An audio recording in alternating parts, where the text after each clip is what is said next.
d'abord parce que je suis habitant de Tille-Château, je pense, et qu'on est ici devant un édifice qui fait vraiment partie du patrimoine de Tille-Château. La seconde raison, c'est évidemment en tant que président de la compagnie Saint-Pierre, de la marche Saint-Pierre et Paul de Tille-Château, puisque cette chapelle est un endroit où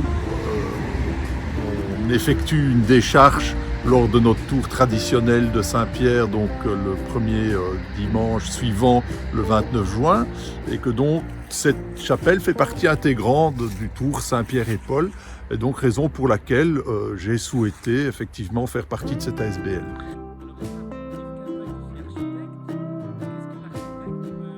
C'est une chapelle qu'on découvre et qu'on redécouvre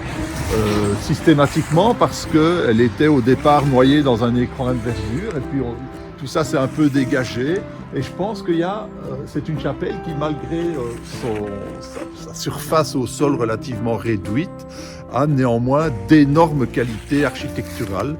On voit vraiment que les détails ont été terriblement bien soignés, notamment au niveau des tours de baie, des arcs en ogive, au niveau des pierres bleues. On a vraiment un clocheton qui est de qualité, des colonnes. Et donc tous ces éléments-là font que la personne qui a assuré la construction de cette chapelle a clairement mis les moyens pour la réaliser et je pense qu'elle mérite vraiment d'être restaurée. La deuxième chose, évidemment, c'est que lorsque la restauration de cette chapelle a été proposée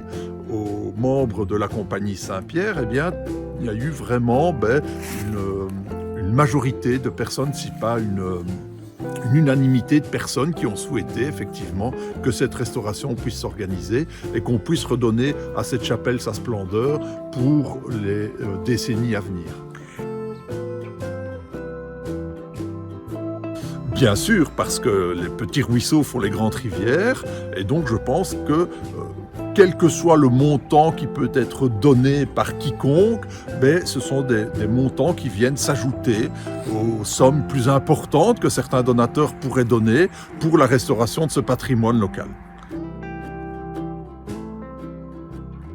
C'est une question, le plus tôt sera le mieux. Évidemment, dans la restauration d'un bâtiment comme celui-ci qui subit évidemment les affres de l'hiver depuis de nombreuses années, il est important de pouvoir entamer la restauration